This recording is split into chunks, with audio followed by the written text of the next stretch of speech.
Figured I'd make an actual video to update everybody all at the same time about me going to the hospital for my mental health.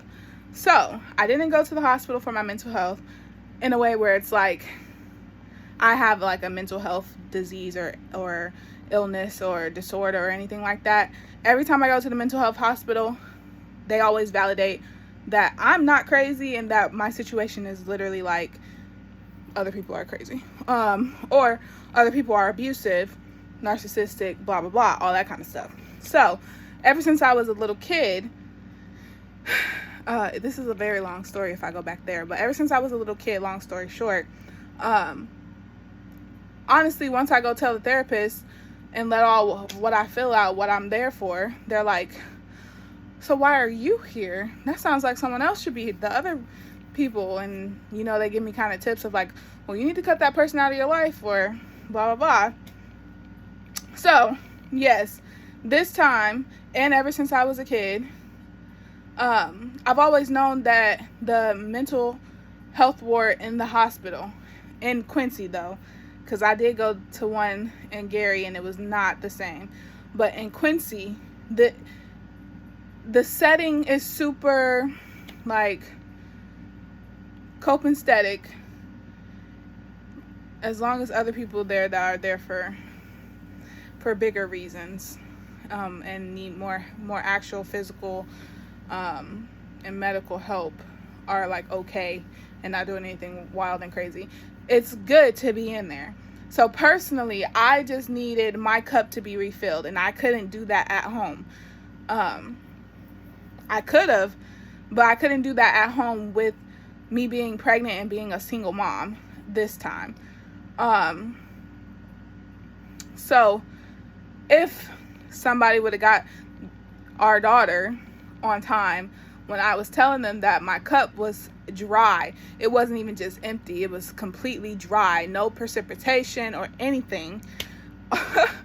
So if someone would have got her when I needed them to, I could have stayed home and did what I did in the hospital at home, which was meditate, connect back to my mind, my body, my soul, God. But nobody was taking me serious when I kept saying that I couldn't handle it anymore. I needed a break. I couldn't take it. Other people, other women, they'll tell you like they're coming from a good space, but at the time, this is not what you need to hear. But they kept saying, "Oh, you're strong. You'll get through it," or "You've been through so much already, and you've been strong. You know, you're doing a great job. You'll get through it." Thank you. And I'm gonna get through it, but at the same time, I still do need that break. I still need that break to refill my cup, to pour into my daughter. You feel me? So I really needed to refill my cup. It's self-care. And too many single moms are like shunned from taking a break after they've been the only ones caring for a child 24/7 for who knows how long. Me personally, this is almost 2 years. Mind you, when I first had my daughter, I became homeless literally in labor. For 4 months, me and my newborn baby were homeless. I had postpartum preeclampsia. Like, I had a whole bunch of stress. And yet, I still was doing every single thing I needed to do for my baby. All the way up until now, when I needed my break final, like I was breaking. And it only took excuse me, it would have took less days if I was at home in my own space, I think. But God knows best, and everything happens for a reason. It took 3 days of me being in the hospital, somebody cooking for me not having any responsibilities outside of just myself. I done filled up almost half a composition notebook full of notes to God and to myself, list of all the things I need to get done for the rest of the year, planned my daughter's birthday party. It was the best thing I could have did for myself at that time. Mind you, I really wish that my village life, which I got some things to say about that, but I'm going to keep it cute and keep it positive and keep focusing on the positive part of it. If my village would have been like, okay, you need some space, you need some time, will do exactly what ended up happening while I was in the hospital, so that you can fill your cup back up. I could have did that at home, like I said, and it wouldn't have took that long, and I would have did exactly what I did in there. But anyway, what happened, and I just want to normalize moms getting the break that they need to refill their cup, because I'm a stay-at-home mom. I'm a recently divorced mom, and when I was married, I was basically a single mom. So all of my cup really is being poured into my kid. You can look at any video, anything that I post online publicly, anybody that see me in real life, anybody that see my daughter in real life, she's happy, she's smart, she's glowing. When she starts talking and when she starts doing things, she's not going to be this kid that's out here cussing, singing bad words, knowing bad things, or anything like that, because I'm raising my child. I'm raising her up right. The people I let around her are good people. She's being raised right, and I'm not sacrificing anything for that. Not trying to go get a job to go get some money. No, the government has, assistance for people in a situation like mine, where I don't have a big village that I can lean on. I started from scratch. I'm a true descendant of slavery. I'm starting from scratch. I don't have people to lean on. I didn't have a 2-parent household. I'm starting from scratch. And I don't think that like, the people who want to say that us people starting from scratch shouldn't have a family, shouldn't try to have like relationships and stuff like that, basically, and try to like just work, you're basically saying to work until we die and not have a lineage on this earth, or the satisfaction of having our own families. Because coming from the bottom, because there's so many different systems stacked up against people who are literally starting from scratch, we will never make it up higher. I won't say never, but for the most part, none. It doesn't happen. Yeah. So, and that's a big, deep story behind it to a whole other different story. But right now, I want to talk about just the fact that it should be normalized that moms get a retreat. We get a break. Don't knock the fact that the government helps people who don't have anything and anybody to lean on. Because I'm so thankful. I'm so thankful that the government has SNAP and WIC and what's the other one? TANF. Because even though honestly it's like super bare minimum, it helps me in a way where I'm getting to raise my daughter. I'm getting to raise the future of this world, and she's going to be a great part of the future. My mom was able to raise me, and I feel like I'm a great part of the world. I'm not out here robbing, killing, stealing, cheating, doing all this other stuff. I'm not doing none of that. I volunteer. I have a business now. I'm a good person. So, yeah. Not everybody in the system that's getting assistance is abusing the system, milking the system, the things that y'all say. There are some people. I'm not going to say that they don't exist, but they're not as big as the people who are actually trying to become better people and really need the help. So, with that being said, back to the psych ward and mental health part of the hospital, I really think that they should invest in having something for people in my situation a little bit more, because ever since I was a child, I've had to get away from my own family life and go inside of there to get a peace of mind, basically, to where I can connect to my mind, body, soul, and God again. And I think that people shouldn't be punished for that. And part of my stay there, not so much the system. Like I said, I love the system. The system is, you go in there, the food from the cafeteria is top tier, honestly. The only thing I might say is that it might have like a lot of like dairy and butter and stuff in it all the time, but it's good, and they feed you a lot. You have the option to refuse any kind of medication. More than likely, this is something that needs to change. He said that, and that's insurance. He said, the doctor said that they have to put somebody on a prescription to, and diagnose them with something, not diagnose them with something, but call it something, in order for insurance to pay for their stay. So you can refuse that medication, obviously, because more than likely you really don't need it if you know how to regulate your mind and decompress yourself already. No offense to anybody who actually does want or need the medication, though, but I don't. Meditation does it for me. Writing it down, connected to my mind, body, and soul does it for me. I have always been able to do that when I have the space, time, and opportunity to. So when my home life doesn't give me that, and I need to refill my cup, it comes to that point where you think, oh my God, I just want to die, or other things. Like, if you start feeling that kind of stuff, you are overstimulated, you're overwhelmed, your cup is empty, you need to go recharge. And that's okay. It's okay to admit that. It's okay to go get help. And if you don't want medicine, don't get it. You do it the holistic way. And if you do want medicine, fine, do it like that too.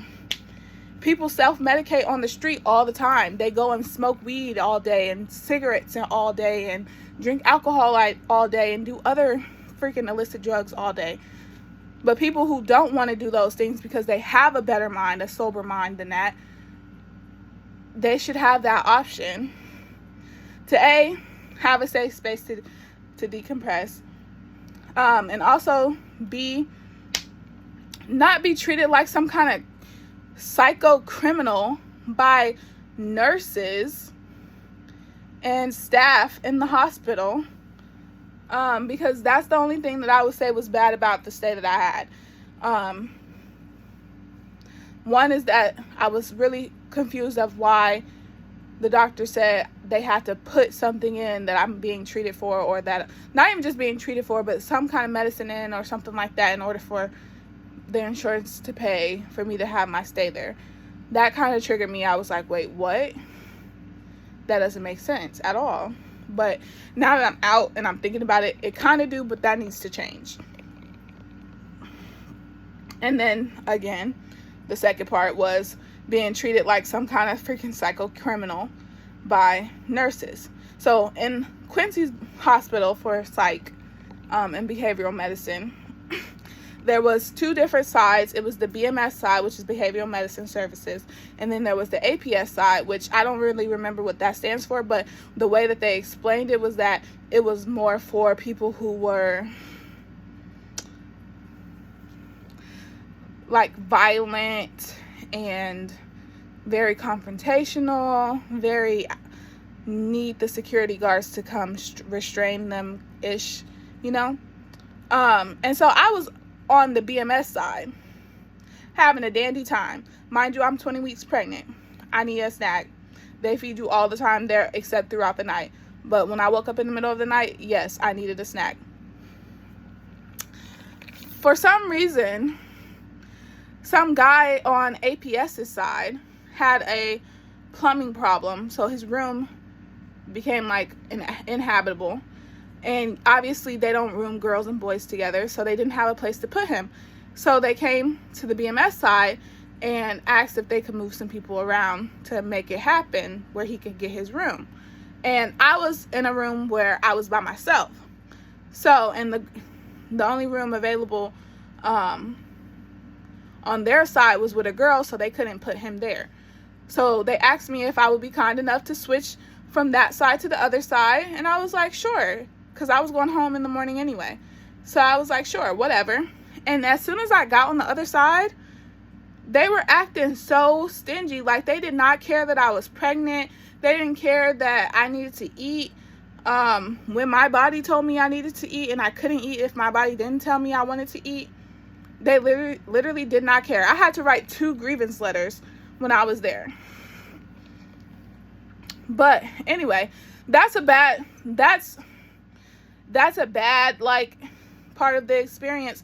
But even that bad part of the experience, because it only happened for about 12 hours, it didn't trump the benefits of me going to that hospital and getting the space and opportunity that I needed to refill my cup mentally and spiritually.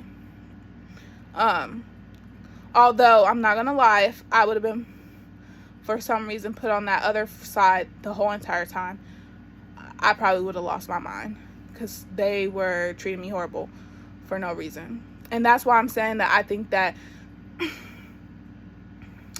there should be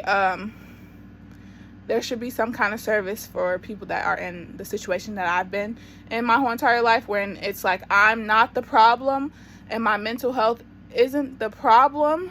It's other people messing with my mental health and with my reality and with my life. That's the problem, and I can't do anything about them doing those things to me if I can't cut them off. So, like, for example, obviously when I said I was a kid, you can't really do too much about that when you're a kid. So yes, it's gonna make your mental health seem horrible. And then right now, like I said, it wasn't the fact that I just automatically started feeling these things. It was the fact that there was something in my life that needed to change, but I couldn't make the person who needed to make that change. And it was making my life harder, you know? So yeah. For anybody who was wondering, anybody who cares, I don't know. That's me, and why I went to the hospital. And Janelle's doing good. She's right here laying down, sleeping. She had a great time while I was gone, which is awesome. But I missed her so much. That was my first time ever being away from my child, like, for real. And I never ever want to feel that, like, loneliness ever again. But because I'm pregnant, this also gave me an opportunity to connect with my body, which is this baby. Gave me an opportunity to connect with this baby, because I haven't been able to connect to my pregnancy this whole time, because I've been on go mode with taking care of Janelle in the house by myself. But yeah. Yep. Me and this baby boy, he started moving so much when I was in there. Or at least maybe I just started feeling it more because I was being in a space where I could pay attention to my own body. But yeah, it was a very, very good experience overall, because I refilled my cup spiritually and mentally. So now I'm probably good for another almost 2 years of whatever life has to throw at me when it comes to what's going on in life. Hopefully it's all good stuff from now on. Also, for anybody who cares about this thing, while I was in there, I was able to connect with God so well that I finished all 3 of my songs. All 3 of my songs that I've been working on for months, that I told y'all I was going to make an album. I'm making an album. I finished all 3 of my songs that God gave me the melody and, like, gist of, like, a few months ago. So I'm going to be posting those sometime soon. I think, honestly, I feel like in October I'll, like, have a music video for it and everything, and, like, have it, like, some kind of professional, like, music videos, like 3 of them. So that's exciting. Also, like I said earlier, I planned my daughter's birthday party out, so now I just gotta make the arrangements, and I'm proud of myself for that. So yeah, I hope this motivates somebody who, you know, might also need some time and a space and a place for them to get their mental health together, because they can't do it at home. Like I said, ever since I was a kid, I started going to the hospital whenever I needed that. I'm not gonna lie, the very first time I ever went, I really did think that I wanted to die and, you know, other things.